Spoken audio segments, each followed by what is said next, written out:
Yes! Oh, my friends, welcome to another week of the Wholesome Music Podcast, the DIY podcast. It's about DIY music. And we are doing the most once again. Nah, never. We would never do that. Never. Firstly, my name is Augustus Watkins, pronouns he, she, they. I am a songwriter. I co-own a record label called Give Take. I co-own a music services and PR company called Cocaine Opera, based in Los Angeles. My name is Cam LJ. You're here with us at Secret Spot DTLA. My pronouns are he, she, or they, or really anything that you want to call me. Mm-hmm. This week, we have kind of a fucking super awesome episode to get into. Was this not a banger? This was a banger. This was a hit. This was you know what? This might show up on the Billboard charts. We did talk about. Oh, I'm on the wrong. With all the gas that we had, this might show up with the new changes, the tweaks. Yeah, you know. We do talk about the new changes to the Billboard chart. We do. The first conversation we had was a really fun conversation about how to use restriction in your creative process to help you grow as an artist. Yes. That was a lot of fun. That was a good one. I learned a lot. I did too. I can't wait to get going to write some songs. We've got a story that involves Lizzo, Sydney Sweeney. That's right. Sam Dees, the BBC. But not the big black cock. That stays... The different BBC. That stays under the frame. Well, as much as it can. Just it can. Sometimes you got to do what you got to do. We have a really cool story about your favorite artist. Yes, Chappell Roan. Chappell Roan. Chappell Roan. Chappell Roan. And she's doing some really cool stuff. We're going to talk about that. Like legit. I'll take the egg on my face. Chappell Roan is killing it. Yeah, I'll take it. I'll take it. We do have, if you want to get into Cameron's take about Chappell Roan. Yeah, I have some heaters. There's a previous episode where he does. I'll keep you warm in the cold with my takes about Chappell Roan. It was a very hot take about Chappell Roan. This one is, you're pretty much in your bag on this one. You can save your gas bill if you listen to that take. Finally, the last story was a really fascinating industry look. YouTube's announced how much they paid the music industry this year. It was a lot. And it's so much in respect to how much the entire value of the music industry is. Yeah. And so like what that means, what that actually means for your career, whether or not you're active on YouTube or not. Really, really cool discussion. One thing I have to say, as you know, we record these intros last. We do. So the first thing that you're going to see is a ghost. This is the spooky Halloween edition. My Scandinavian ass just lights up sometimes. And I know if you watch this week by week, you've seen this in the past. You might have seen us burn your girl. Yeah, she was a little bit glowing on the first. You know, some segment. people are like shiny, but you know, you're like, you are the light. No, I straight up am reflective. Yes. And so we fixed it on after the first segment. This light right here was just going off. Yeah. We say this every week. Step by step. But we really are learning every single week. We learn something new every day. And it is really cool to have you all along with us as we learn how to do this. Yes, because there is something so wholesome about building yourself up piece by piece by piece. That's what we're all doing in our careers. That's what we're doing here in our podcast careers. Yes, it is. And so we're all just like on this fucking voyage together. We are one. we are on one. So let's get into it. Yes. This is a really nice episode, and I can't wait for you all to see my glowing face explode in our next segment. Well, without further ado, let's get into it. Let's have an episode. Restricting yourself. Yes. So this is something that is like a vibe. It's a practice that we've kind of talked about. You do, I do. There's a cool article by someone named Scott Allman. Like Scott Allman, like the Allman Brothers? No. No, there's no L. More like Scott Allman. Scott Allman! I like that. They have a blog. Scott has a blog called The Legit Musician Blog, which kind of sounds a lot like the Wholesome Music Podcast. It really does. Like, okay, so you really do this. You a legit musician. And we're like, you just be wholesome. So think about quoting now this, think about all the great music made in all of history. We only have a relatively small amount of it created with the latest technology and access to almost anything we need to be delivered to our doorstep. I want to give you an exercise in limitations. What can you learn about yourself and your music by putting certain limits on your creative process? Yes. So he puts a few down. I had a few others. I think you might come up with a few others as well. Stop using that special plugin or effect unit. Yeah. Try researching how that plugin or effect works and what it's based on. Odds are it's based on a process that tons of producers before digital recording did before it was even a thing. Find out how to do that process yourself so you have a better understanding of how it all works. This one is really funny. Use fewer, he says use less, but I'm going to correct his grammar. Nerd. Use fewer strings on your guitar. Oh, that's interesting. Yeah. Yeah, and if you're used to playing like open chords and bar chords, limit yourself to like the top 4 or the bottom 4 and like create your melodies there versus being like, I have everything. I can just do what I always do. It's one of the things I think that really people like about the ukulele. Yeah. Oh, yeah. That's super accurate. Yeah. Because the ukulele is if you think of a standard tuned guitar, top, in your mind, put a capo on the 5th fret. And then chop off the top to the top 2 strings. Yeah, absolutely. Now you have a ukulele. Now you have a uke. So you could take that, and then if you're a guitar player, you could translate that. Obviously, ukulele does. I love the ukulele. Ukulele's a lot of fun, and it is one of those things that limits you and therefore makes you think differently, so you can create differently. Yeah, I personally very much stand by writing on the ukulele. Or if you write on guitar, write on piano. Like, that's literally the next thing. I love it when you do this. I love it when you do this. This happens so often where you say the thing that I'm about to say, but like written by like that's why you're a legit musician. That's why I'm a problem causer. Same idea, but different instruments. Cut down on the number of control knobs. So just like tweak less. Yes. Which we also think, and like, well, we'll get to some of the stuff that we've actually talked about. Limit the amount of tracks during recording. Just, oh man, what if we doubled the bass? What if we added a synth bass? Ooh, no, just one for one. What if we didn't? What if we didn't? What if we just finished it today? What if this was an 8-track, that included vocals? Like, that's cool. We just had to do it. That's a vibe. What if we did what you used to have to do? And like, so obviously you probably got like 13 tracks of drums and percussion, which is pretty normal. Yep. What if we had to bounce that into a stereo 2-track? What if we only had 4 mics to use for the drums? Yeah. Like, what if we just have overheads, snare, and kick? Yeah. That's it. That's what you get. That's a fucking vibe. That's a vibe. Limit your senses. He suggests maybe playing blindfolded or turning the lights off. He mentions the Grateful Dead tried this for an album they called In the Dark.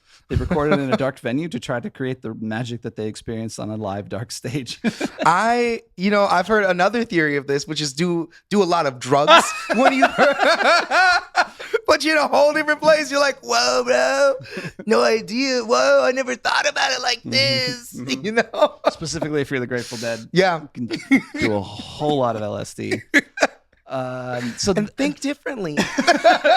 Which it does work. I mean, it's a way. It is maybe not the thing to lean on all the time. I'm not advocating for it. I'm also not directly advocating for it. But I'm also not directly saying you shouldn't. I'm not saying you should, but I'm also not saying you shouldn't. I'm just saying don't drive, Yes, that part.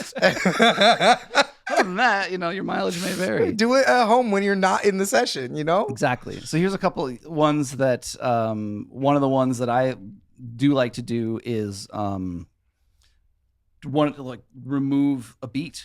Yeah. Like try it. If you're like if you're like stuck on like an 8-bar loop, take a beat out so instead of a 4/4, make it 3/4. Yeah. Just try it. Just try it. I've done that. That's interesting. I used that 2 weeks ago. Oh, really? During a writing camp, I was like, everybody's writing in 4, let's write in 3. Oh, cool. And we did, and we got this cool 60s song. Nice. It was a really fun vibe because it makes you think different. Especially if you're recording into your DAW and you're like, oh yeah, I'm always on the grid. Well, what if you did it different? Change the grid. I mean, let's get really weird. Let's 7/8. Yes. Fuck me up. Yeah. Fuck me up. Make some music for musicians.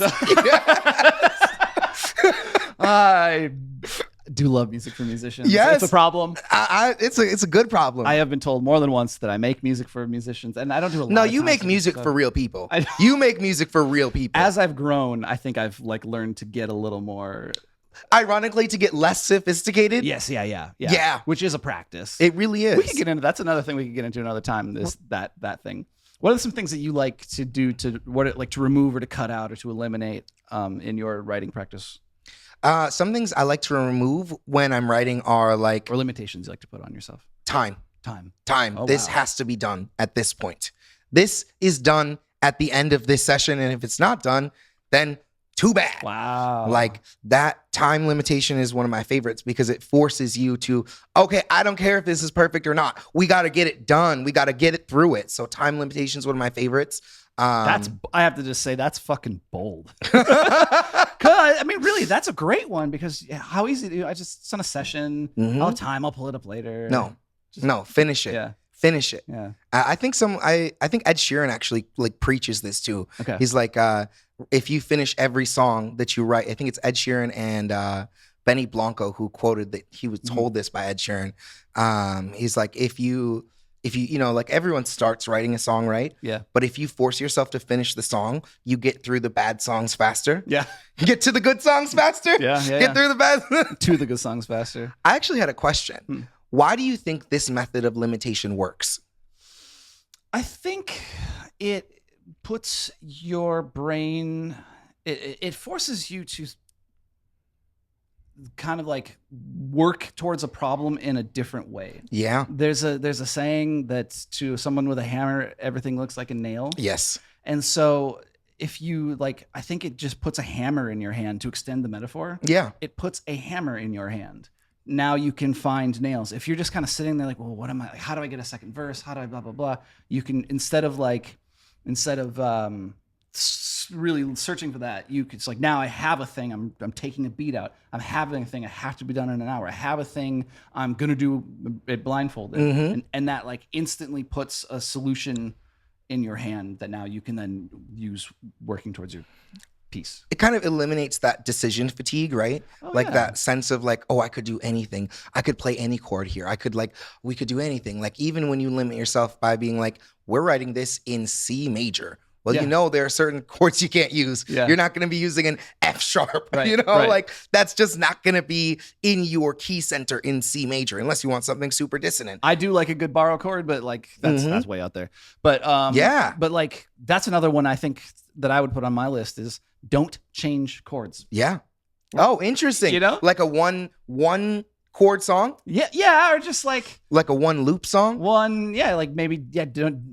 Maybe a one chord song, or maybe a song where the chord progression on the chorus is the same as the chord progression on the verse. Yeah, and that's fun. It's like fun, that's another way to like expedite your writing. Yep. I think if you're like, hey, I just want to push through, I want to get this done, want to make something, sometimes that's a really easy way for you to just expedite the process. Stop searching for chords. You already got chords. You already got it. Just keep them going. Yeah, you'll feel you're like, how do I? But instead of like, this would be a great example. Like instead of changing chords, now you're not going to change chords. So then how do you change the feel? Now you have to think about rhythm or melody or these other things. The lengths of the notes. You got to think about like, is everything that I'm doing in the verse? Is it really like conjunct, like it's all like ba ba ba ba ba ba ba ba ba. It's very like going up and down like in the scale. Yeah. And then maybe you switch it up in the chorus and you do something very disjunct where it's like big jumps, intervallic. Yes. Yes. Right. Yeah. And then go back to your like la da da da la da da. Yeah. For your verse. Make contrasts in other ways, which is obviously a big part of pop writing. Yeah. Here's one that I love to do. Is if I'm stuck on if I'm doing like instrumental music or making a beat, I'm stuck on like a 4-bar, an 8-bar loop, 16-bar loop, which happens all the time. Yes. I like to take the very first element that I started with. A lot of times the first thing I hear is a drum loop or a bass line. That's just how my brain works a lot. Yeah. Mute it.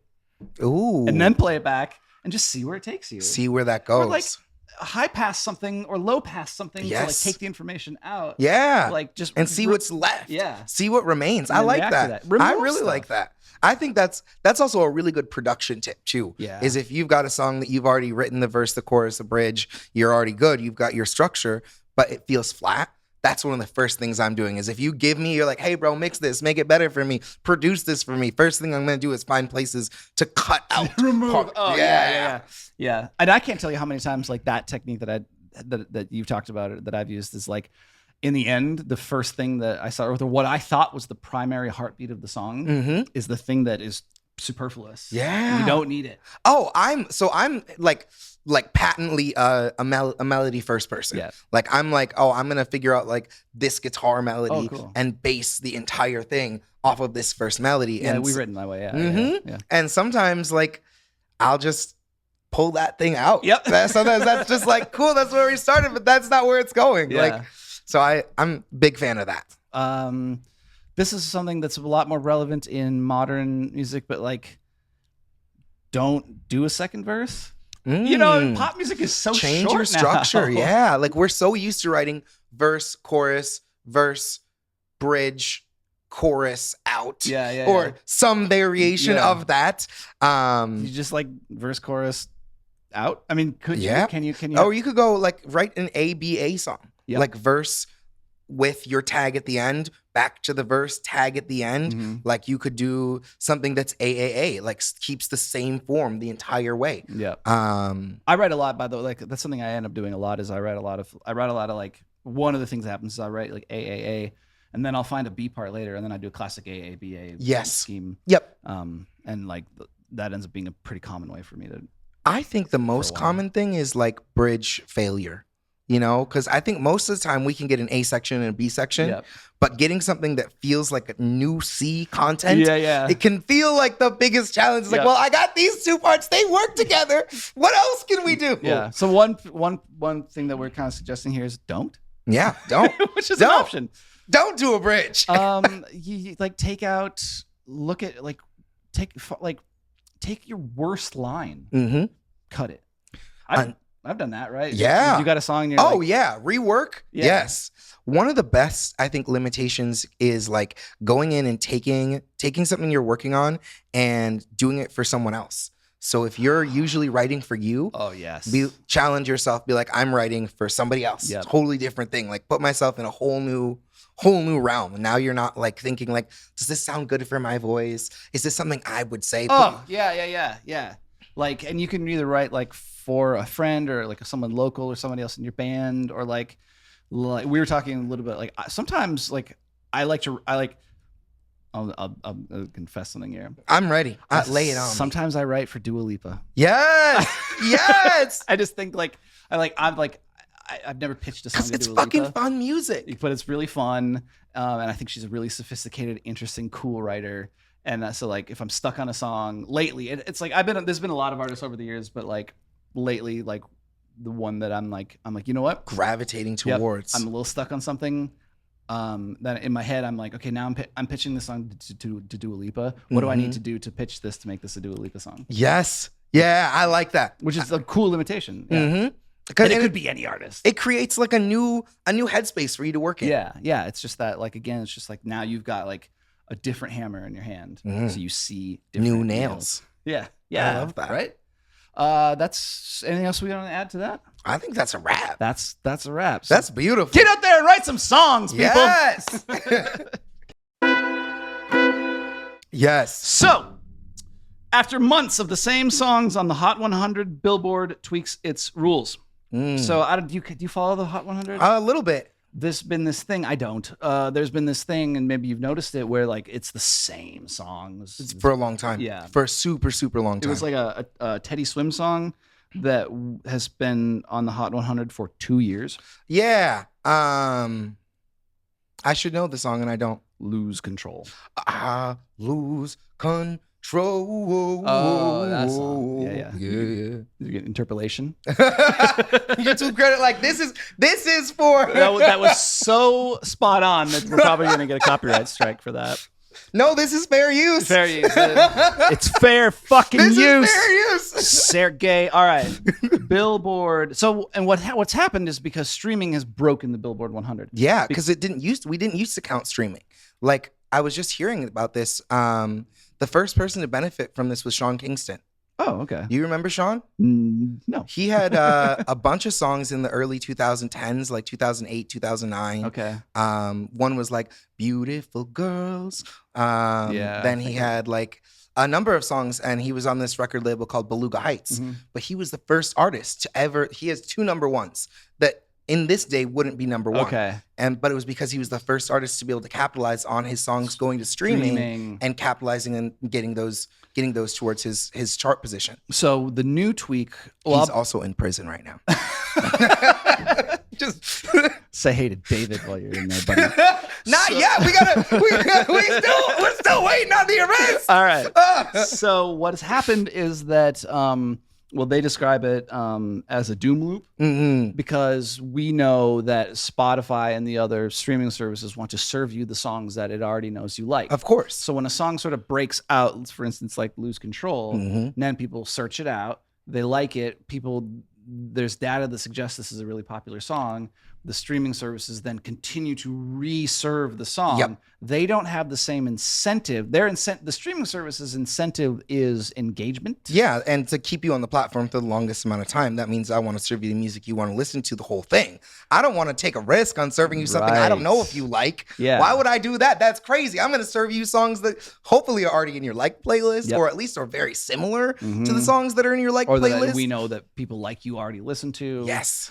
That's a very different incentive than the radio. Yeah. Obviously. Yeah. So some of the songs that have just been like living, besides Lose Control, Blinding Lights spent 90 weeks on the Hot 100 by The Weeknd. Glass Animals Heat Waves spent Still 91 weeks. Still. Lose Control spent 112 weeks. Lil Nas X had a journey like this as well. Okay. His song Old Town Road, that was there for like Forever. a year and a half, or like too long. Yeah, like it was a great song, amazing song. Cool song. It's not that fucking good. It wasn't 90 weeks great. Like as if there's nothing. And it's not so much that it's not 90 weeks great, because is there nothing else that's also has been that created? great? Yeah, and so it's very strange. So the new rules for the Billboard Hot 100: if a song drops below number 5 after 78 weeks, which is still a year and a half, it's gone. If a song drops below number 10 after 52 weeks, it's gone. If it drops below number 25 after 26 weeks, which is half a year, gone. And if it drops below number 50 after 20 weeks, it's out. Yeah. Now, they said that Billboard is reserving the right to bend its own rules and keep songs on the chart beyond those benchmarks on a case-by-case basis. And you can see a handful of exceptions on this week's chart, most notably Billie Eilish's Wildflower, the longest charting song left on the Hot 100, is in its 70th week on the chart and sits at number 50. But, and then it also is it's going to make an exception for holiday music. Oh, okay. So, yeah, that's fair. Which I think is, for what they're doing, it's fine. Oh, and I forgot to credit this. This is by an article by Stephen Thompson for NPR. Thank you for your work. So a little bit of change in the Billboard. Hopefully this should... in the Hot 100 tabulation. Yeah.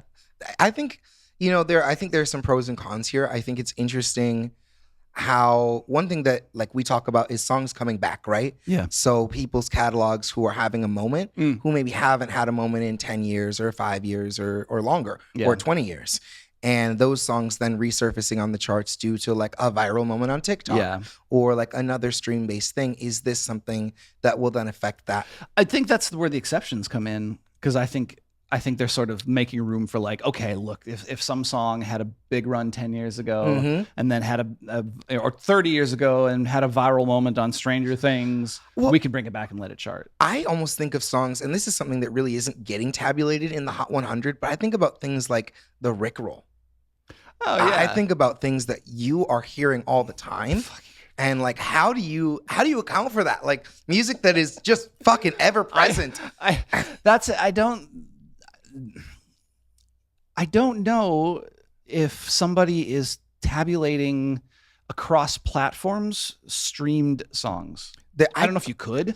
I think you can. Okay. I think they do. I think so. Like songs that are streamed specifically on YouTube and on Spotify, I know, and probably Apple Music as well. Yeah. Sorry, those are being tabulated. I meant social media. Yeah, like the Rickroll comes up on Instagram, on Facebook, yes, and in your messages. It's that's one where I don't think we're like tabulating it. Yeah. And I think maybe I know like rights holders get paid off of that. Like sometimes. So, like there is some level of data on that.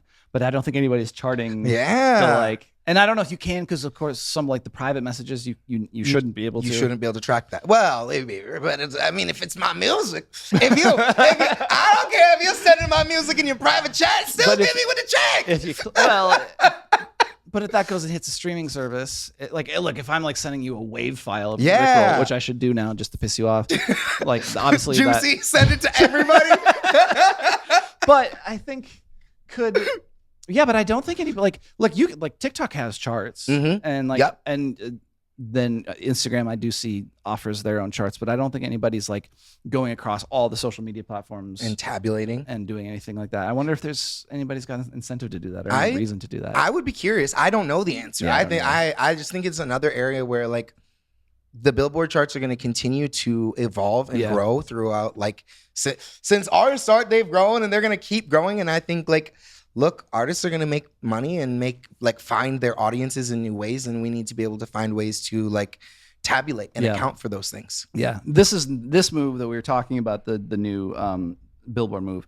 I think it's nice. Like breathe some fresh air into some new So we life. don't get such a stagnant group of songs that stay the same for so long. Is Lose Control really like an all-time banger 2-year mega hit? There's Lose Control and there's another one. You know the song Ordinary? It's an Atlantic Records song. It's I want to say his name is Alex Warren, I think, or something like that. We talked about him. His song has kind of had that moment this summer where it was enormous, like enormous song everywhere. Like it was number one, but it kind of instead of tracking for a long time, kind of fell off. And I actually feel like that's a good thing. Because it gives more artists a chance to position whether you're going to be number 1 or number 6 or number 8 or number 10 or number 15. 75. Yeah, like it gives more people a chance. I'd be stoked if I could. It'd be number 99. Hit me up. We're getting a cake, bitch. Oh, We're about to cut the cake on the podcast. Yeah. Number 99, bitch. Yeah. I'm getting a whole fruit basket. Yes. Oh, I'm gonna send the flowers, the whole thing for myself. My own fruit basket. Let's do this real quick. Just changing topics. There's not a lot to say. Like, there's not a lot of take about this, but this is something I just want to highlight that's really, really cool. Chappell Roan launches the Midwest Princess Project for LGBTQ plus support. This is by Ron Yates for New Industry Focus. Chappell Roan has launched the Midwest Princess Project, which supports organizations providing resources for trans youth and LGBTQ plus communities. That's cool as fuck. Right? $1 for every ticket sold to the Los Angeles, New York, Kansas City dates on Roan's Visions of Damsels and Other Dangerous Things pop-up shows will be donated to the organizations. To date, the initiative has already raised $400,000. That's good. Yeah. The organization. When did it start? Like this month. Oh, wow. Yeah. Okay. To my knowledge, yeah. Like maybe she's been backdating her donations, but it's like the announcement is fresh. That's cool. The organizations that can receive proceeds, and this is great. Name who you're donating to. Yes. And every time. And like if somebody says they're donating, like who are they giving it to? She's coming with receipts. The Ali Forney Center, the LGBT Center in New York, Trans Wellness Center and Trans Latin Coalition in LA, the Glow Center and the Center Project in Missouri, which provide resources for trans youth. Of course, she's from Missouri. She's also partnering with Propeller and eBay to bring bespoke bring bespoke activations in and around her shows. Donations are also accepted from industry friends and show guests. Propeller is a really cool organization that does some stuff like this. Are you familiar kind of with them? I'm only familiar with them because Jay worked for them for a while. Oh, cool. And they're kind of in the same category as, do you know the company Sweet Relief? Yeah. They're kind of in that category of like, we're a nonprofit here to support other musicians, and they usually like put together shows. Okay. They're pretty cool. It's pretty cool. Yeah, kind of big benefit shows. Okay. So like not a ton to say about this except like good for you. Go off Chappell Roan. Yes. And if you're a Chappell Roan fan, if you're going to hit this big tour, you can feel happy that a bit of your money is going to go to help some people who need right now. So just to clarify, is this saying some of the ticket money is going to go, or how is it just $1 from every ticket sold? That's awesome. Yeah. That's cool. And it's $1. Yeah. It's 1 and 400. What do you mean? It's not like 0.009 cents? Yeah. One clean U.S. American currency. One Donald Trump. One Trump coin One per Trump ticket. coin per Delete that. So, hey, congratulations, Chappell. And I just like, we need more of that in the music Yeah. industry. And obviously, like, No, you I've had had beef some. with her. I've but- had some historically negative takes on Chappell Roan, but I love to see this happening. I think this is an amazing initiative, and it's cool to see her like actually standing. You know what? To stand on business. To see her standing on business. I clock you standing on We're business. clocking you, Chappell. It's clocking to us, Chappell. You are standing on. This story, when I saw this story, I knew that you were going to be on this story. Oh, is this rage bait for me? Not rage bait. Ooh. Kind of the opposite. Ooh, It's like- I'm ready now. like- I'm getting warmed up. The Cameron juices are catnip. going. It was- like I knew. This is that sativa for me, huh? This is the indica yeah, for me. yeah. It really this is Rolling Loud for Cameron because it involves it's a little bit tabloidish, at least, especially in the way it was presented by this particular article. Daniel Tenser from Music Business Worldwide. The headline is Lizzo sued for alleged copyright violation in unreleased song snippet. We'll pause there. That's like a normal kind of headline. Mm-hmm. But here's what the homie Daniel does. I'll start this. I'm gonna give you the whole I'm ready. headline, and this is why I knew your body was gonna be prepared for this. Preparing myself. Lizzo sued for alleged copyright violation in unreleased song snippet referencing Sydney Sweeney jeans ad. Oh no! And when I read that, oh no! I knew. Oh no! And when we were prepping, we both were like, "Oh, we both have this." Yes, this on there for different reasons. I think. I think so. So I'll read this real quick. Lizzo is facing a copyright infringement lawsuit over a snippet of a song the singer had shared on social media that referenced the controversy around Sydney Sweeney's American Eagle ad. Mm-hmm. What's interesting to me is the lawsuit. Mm-hmm. Not to be like highbrow, but like I don't give it like fuck Sydney Sweeney. But Yeah, agree. the GRC Trust filed a lawsuit in federal court in California alleging that Lizzo's track, known alternately as "I'm Going On Till October" or "Good Jeans," sampled without permission the 1970 song "Win or Lose We Tried" by soul singer and writer Sam Dees. Okay. There's no she's not disputing that. Yeah, like it's that clearly seems fair. it's clearly sampled. Yeah. In the song. But so what's interesting about this is that this is a song that's never been released. So if you release a song and it's on vinyl, it's on record, it's streaming, then they have it's kind of routine de rigueur to sue somebody who doesn't get sample clearance. Of course. Where this is interesting is that this song is not It's an unreleased piece of work. unreleased and it's not actively monetized by Lizzo in the way that something that she would be putting out on record would be. Oh, you're saying her song isn't released, not that the original work is Right. released. Yeah. Okay. Lizzo, so she's just teasing a track. Oh, see, this feels like bullshit to me. This feels like, I may a hot take probably, but like, Yeah. this feels like a little predatory almost. Like, I feel like you should be able to put out like as a clip. I mean, Yeah. maybe there's an argument against this because like, it's still getting streams. You're still using it to promote yourself. This is still commercial use. Yeah. So I suppose, but like, I don't know. I think maybe the suit should come when it gets released. That's, I mean, so Lizzo's say they're quote surprised by the excuse me, I'll try that all over again. They were quote surprised that the GRC Trust filed this lawsuit and continuing the song quote has never been commercially released or monetized and no decision has been made at this time regarding any future commercial release of the song end quote. So I just want to just check in here. How does this really tie into Sydney? Like, is she like? We're gonna come back to that. Hang tight. So Lizzo's, so the GRC and GRC is they're the rights. From what I can tell, I didn't look into it too hard, but they are the trust that seems to hold the rights to this singer's work, to Sam Dees' work, because they've also went after Kanye sampled the song and they went after and got it. So they seem to be like prolific sampler.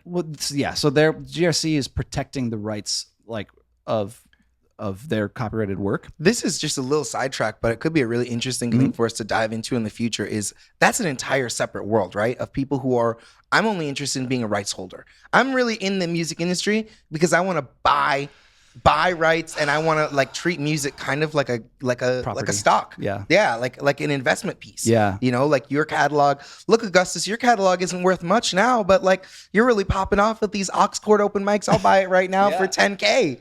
And then in 30, 50 years, you know, and things have been going for you for quite a while, you know, I got that shit for $30K and now it's sitting here worth like $250 million.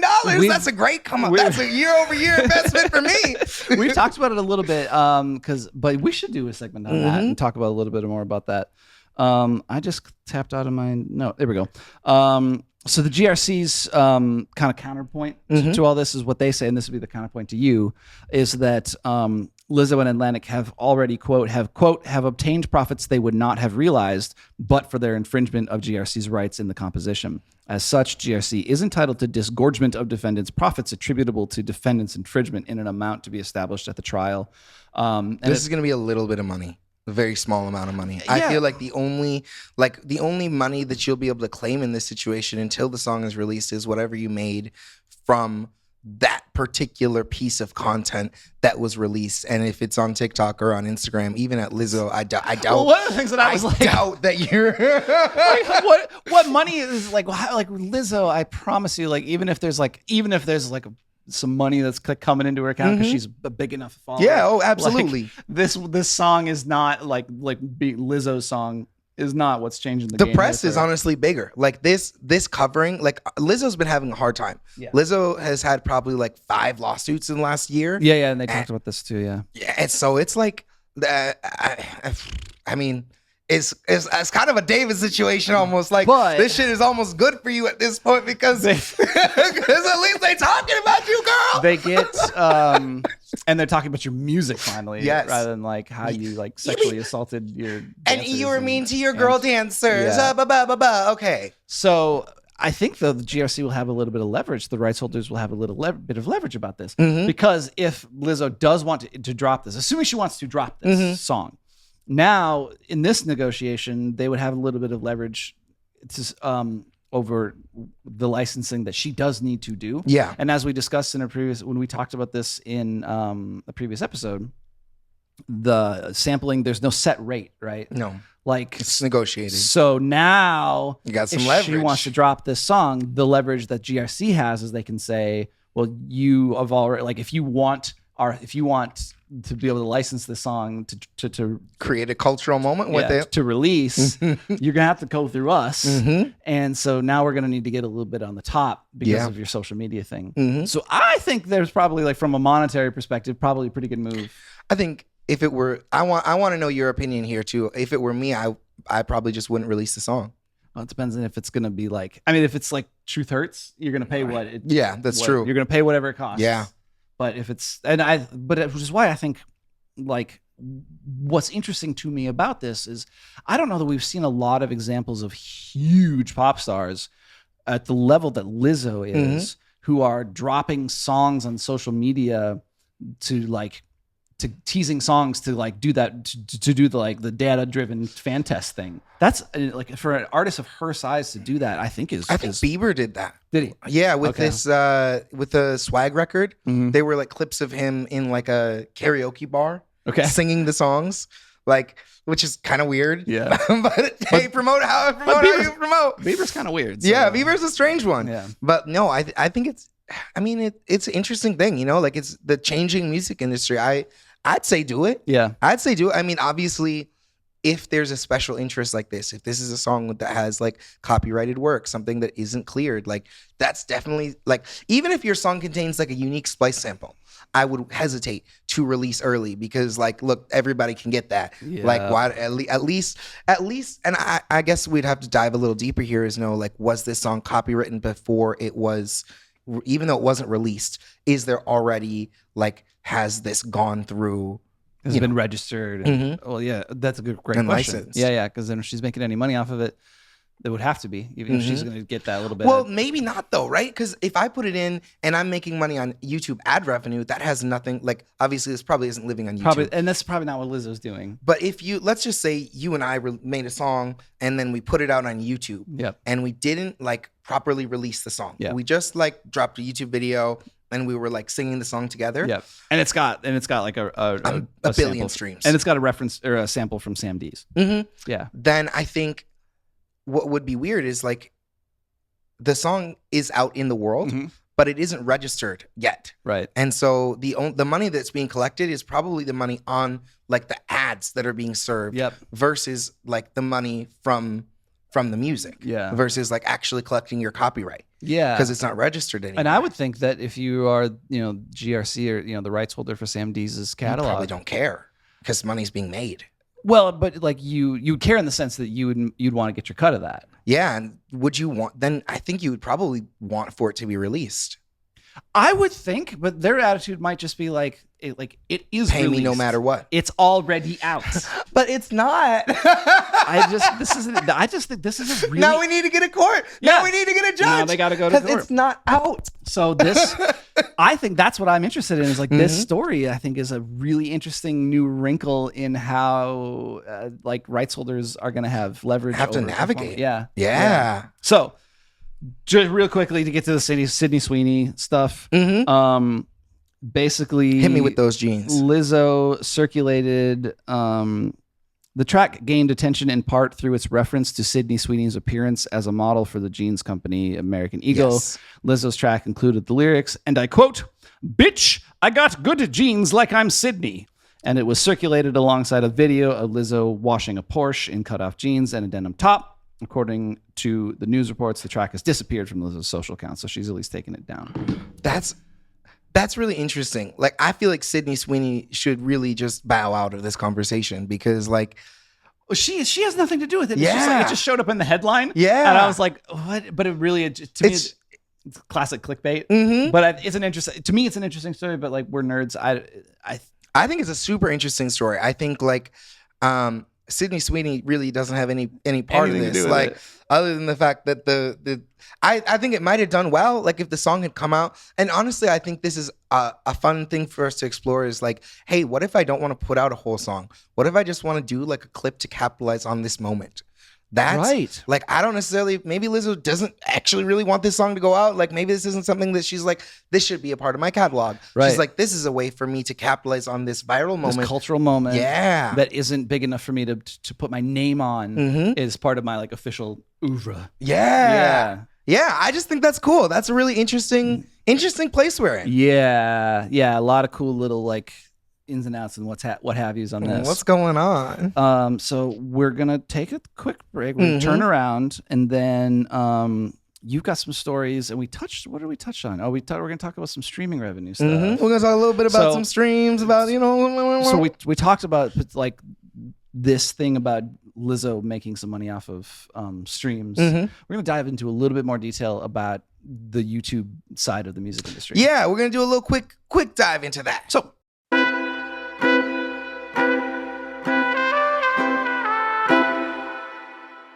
Shout out to Leah. Let's go. So YouTube's quote twin engine of ads and subscriptions is firing on all cylinders. And quote says Lyor Cohen. This guy's name is Lyor. That's wild. It's Lyor, but that does not inspire confidence in me. It's actually Lawyer. As the platform makes $8 billion plus payout to the music industry over the past year. So just YouTube reports that it paid more than $8 billion to the music industry during the 12 months from July 2024 to June 2025. So it's a calendar year. The payout covers revenue from both advertising and subscriptions on the Google-owned platform. This guy named Lyor, which is just an unfortunate name, says $8 billion payout is a testament to the fact that the twin engine of ads and subscriptions is firing on all cylinders. Continuing, the number is not an end point. It represents meaningful, sustained progress in our journey to build a long-term home for every artist, song, and blah, blah, blah. I'm not going to read your PR speak. Okay, so just to kind of break down some numbers, let's talk about how this fits into the overall music industry. And then if we have time, there's a couple other numbers in here that I think are worth getting into. But the thing that you commented off screen while we were kind of doing quick pre-production on this blows my mind. Yeah. $8 billion. So if you recall on episode 2, Chalia, you'll recall since you watched them all. Since apparently. you saw, yes. In episode 2, we talked about the Goldman Sachs music industry overview. Yes. And if you'll recall, I have these numbers. These numerics. The Music in the Air report said that it expects the global music industry to generate $31.4 billion in net revenue in 2025, which was a decline from 2024. So, of course, obviously, these numbers are between 2024 and 2025. So you can't quite take them, but we're still in the ballpark that like these are meaningful numbers. So 8 out of 31 or 30, between 30, it was 8 out of 32 is a quarter. Yeah, that's 25%. 25% of the music industry revenue is coming from one company, Google. Yeah, that's wild. Like when you think about that, that's such an incredible like market share for a company to hold over across an entire industry, especially considering YouTube is not one of our traditional big three. YouTube is not, it's not Sony, it's not Warner, it's not UMG. Yeah. So they're paying out to these big three. And to some small, I mean, we make a little bit of YouTube money. So like I get a little chunk of that. Little chunk of change. A very small chunk of that. Little tiny one. But we get our little piece of that. Yeah. A little smaller. Yeah. Zoom in on this, people. That's what we're getting off of this. But we do. We get YouTube payouts, YouTube music and ad payouts. So it's not just the majors. No. But a quarter of the music industry is from one company that isn't even a music company. Yeah, it's not like say Spotify, who is entirely music focused. Yeah, we'll get to kind of or at least audio focused. But they're just like Google has everything from cell phones to Waymos, self-driving vehicles, to everything. Google's web hip. hosting to scholarly articles to everything. Did you say Google is hip? Google is hip. Google's hip to everything. Hip to the game. They are. Storage, like they do it all. And so, one thing that just is like, it really does illustrate how the music industry and we're seeing it now in the film and television. In my opinion, I'm not here to really comment on that, but the entertainment industry is just being hoovered up by the tech industry. Yeah, big tech. Big tech is definitely like, I think if there's anything to like note about the modern music industry in like the 2020s, it's the impact of the tech industry, of like the largest tech companies in Silicon Valley on the music industry and how it's affected as a whole. So one of the things that some business advice that has nothing to do with not music business, just general business advice that I heard several years ago, which always really struck to me, is the way you build a modern business is you are an IT industry at your core.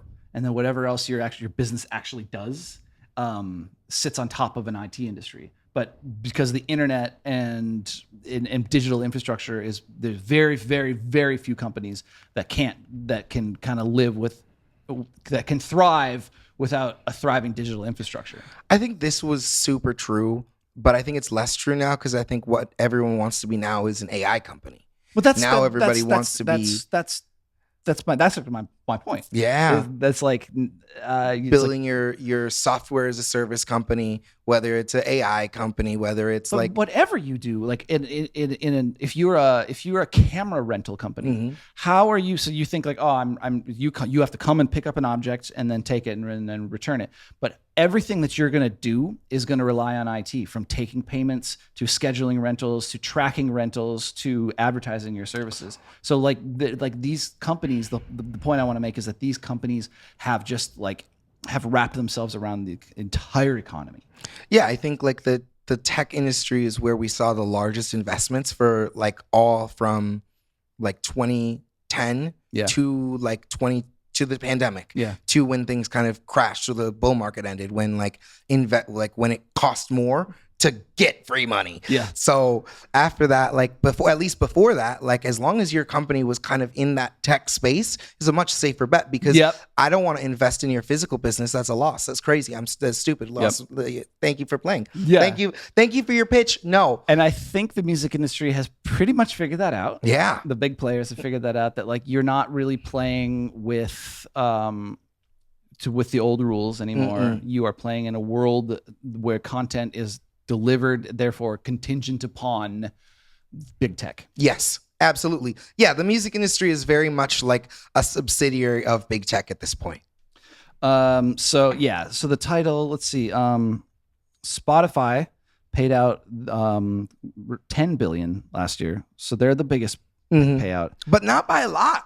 Like when you really look at that, that's not a big gap. No, so That's not a huge gap. But so essentially, this is a duopoly. If half of your, so now we're at half of the revenue for your industry is paid out by 2 companies. Yeah. That I want to know what freaks the me numbers out. for Apple Music are, because I know historically YouTube has been has been like a market leader Yep. on how to pay out creators, on how to create a good system for paying out creators. Yep. YouTube has done such a good job of developing that Yeah. model of like, okay, cool. Let's do rev shares. Let's figure out how this is going to work, and let's make it fair Yeah. for our creators so that we continue to have the largest bank of content. Yeah.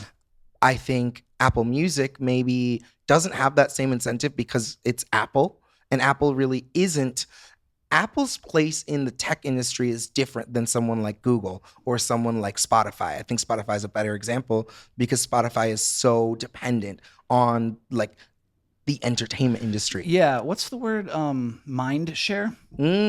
These companies are basically all competing for your attention span, Yeah. your mind share. Apple is the one where they're getting into this more, and I it's sad to me for reasons that we won't get into here, but Apple, Because they're declining.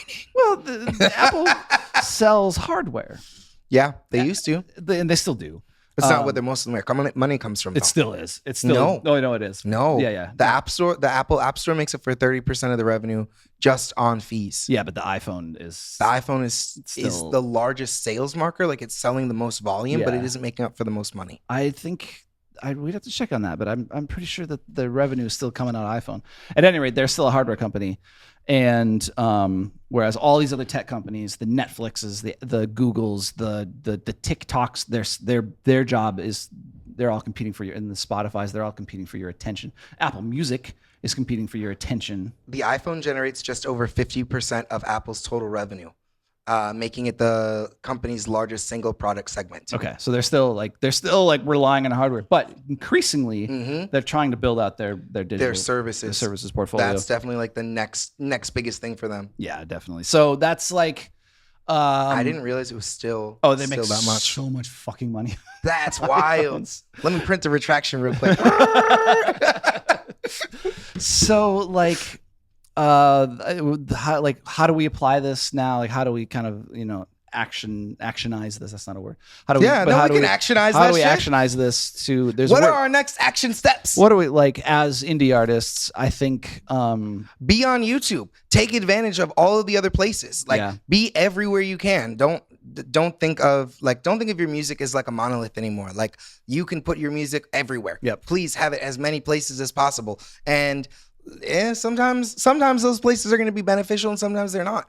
but get it out there. Yeah. I would also say alongside that advice is as you're sort of mapping out or conceptualizing your career from like a bird's eye, from eagle eye view, remember that like to the extent that you're trying to get into the music industry is trying to get into the tech industry. Yeah. So there are advantages to you thinking about yourself within the framework and within the context of the broader tech and entertainment sphere, Space. rather than thinking of yourself solely in terms of in the Music industry. And that's where I think a lot of people are. This is probably like no duh advice to a lot of people. I think there's a lot of people out there who are like, yeah, of course, I'm Instagram first, I'm TikTok first, I'm YouTube first. I don't care about Sony and UMG. Yeah. I care about YouTube and TikTok. I think there's a lot of artists out there who are doing great. And with that I think mindset. honestly, especially for new artists, that's where discovery is at, right? Like if we're really,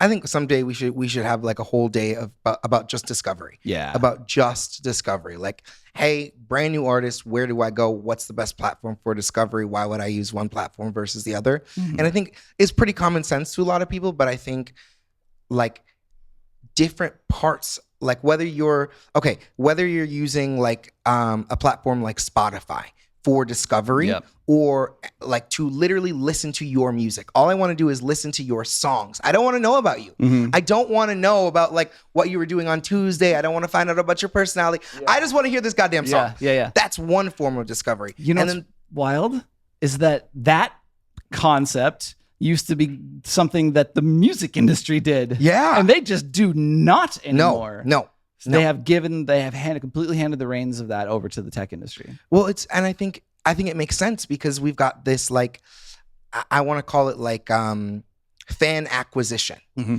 And fan acquisition, I feel like, is different than listenership.